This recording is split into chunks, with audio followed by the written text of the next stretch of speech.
Dear students, Holi की छुट्टी समाप्त हो चुकी है, साथ ही नया टॉपिक्स आ गया है और साथ में आपने आज का प्रैक्टिस सेट भी बना लिया है। आप इस प्रैक्टिस सेट में देखते होंगे कि प्रश्न का स्तर कहीं से भी मार्केट से जो भी आप प्रैक्टिस सेट लेते होंगे उससे थोड़ा सा आपको बेटर रहेगा। और अगर इस पर आपका प्रैक्टिस ऐसे ही चलता रहा और कोर्स की समाप्ति पर आपने 40 से 45 का स्कोर भी पा लिया 50 में, तो मानकर चलिए कि आपका परफॉर्मेंस एग्जामिनेशन में शानदार रहेगा। ठीक है, अभी आपका स्कोर कम रहता होगा, आपका 15-17 भी अगर स्कोर रह रहा है तो घबराइए नहीं, अभी बहुत कुछ बाकी है। अभी कोर्स स्टार्ट ही हुआ, आगे बहुत कुछ चलेगा। कुछ नए टॉपिक्स भी ऐड होंगे जिसमें ज्योग्राफी है, स्पेक्ट्रम है और इकोनॉमी है, ये सब भी धीरे धीरे ऐड होगा। और साथ ही मेंस का भी जो टॉपिक्स आने वाला है उसके लिए भी वेट कीजिए अच्छे से, वो सब भी क्रमवार बहुत जल्द स्टार्ट होगा। आज हम बात कर रहे हैं कि जो पिछला एग्जामिनेशन हुआ 69th का बीपीएससी का, जो 30 सितंबर 2023 को हुआ था, उसमें क्वेश्चंस काफी टफ आए थे, अच्छे स्तरीय आए थे, स्टैंडर्ड के आए थे, कंसेप्चुअल आए थे। और उस एग्जामिनेशन में जिसने भी अच्छा स्कोर किया वो मानकर चल रहे थे कि उनकी तैयारी अच्छी रही होगी। हम इस 69th के एग्जामिनेशन को स्टैंडर्ड मानते हैं। इस लेवल की तैयारी अगर आपकी हो गई तो कोई भी हो, किसी भी स्तर का एग्जामिनेशन हो, आपका रिजल्ट आएगा।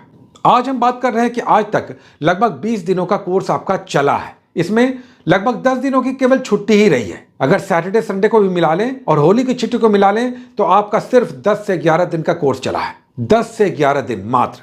आपने देखा होगा आज 11 नंबर टॉपिक्स आया है, लेकिन इस 11 नंबर टॉपिक्स के बाद अगर कहें कि पिछले एग्जामिनेशन में आप बैठते इस लेवल की तैयारी करके इतने दिन पढ़ के, तो कितने स्कोर बनाते? तो आप मिनिमम 13 क्वेश्चंस बनाते इस 10 दिनों के। आज मिलाकर जो 11 टॉपिक्स आया है, आप 13 क्वेश्चंस बनाते। और ये देखना आपका जरूरी है कि जो क्वेश्चन का टाइप है, जो आप पढ़ रहे हैं, जिस बुक से पढ़ रहे हैं, उसमें एग्जामिनेशन में जो क्वेश्चंस आ रहे हैं वो आप बनाने की स्थिति में है कि नहीं। तो आज हम आपको ये 13 क्वेश्चन दिखा रहे हैं जो अभी तक टॉपिक चला है उससे रिलेटेड, जो एग्जामिनेशन में, पिछले एग्जामिनेशन में क्वेश्चन आया।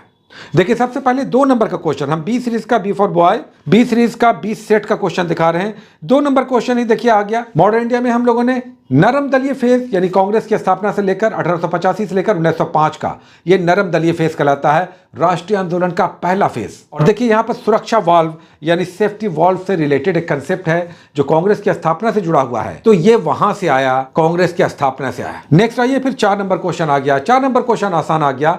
1857 के महासंग्राम से संबंधित कारणों के बारे में पूछा है। ये सारी बुक में है, आपके क्रॉन में भी है, दूसरे बुक्स में भी है।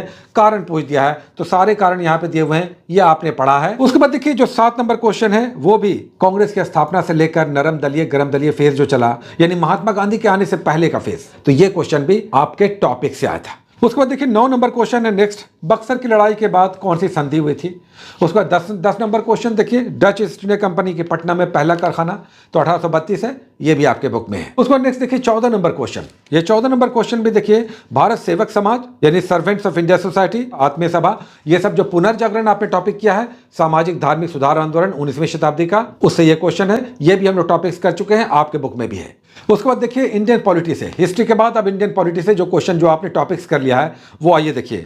भारतीय संविधान में राज्य के नीति निर्देशक तत्व किस देश के संविधान से लिए गए हैं। आपने एनसीईआरटी नोट्स में जो हम लोग टॉपिक्स कर रहे हैं उसमें बॉक्स बनाकर दिया हुआ है किस देश से हम लोगों ने क्या क्या लिया है। तो नीति निर्देशक तत्व आयरलैंड के संविधान से लिया गया, यहां पे देखिए है। उसके बाद सिक्किम, पूर्ण राज्य का दर्जा सिक्किम को कब मिला, यह भी आपके बुक में दिया हुआ है, यह भी एनसीईआरटी नोट्स में हम लोगों ने टॉपिक लिया था, राज्यों का पुनर्गठन से संबंधित। उसके बाद देखिए ज्योग्राफी से क्वेश्चन आया जो हम लोगों ने अक्षांश और देशांतर लिया था, किसमें, एनसीईआरटी में, ओरिजिनल एनसीईआरटी में हम लोगों ने एक टॉपिक किया था अक्षांश देशांतर।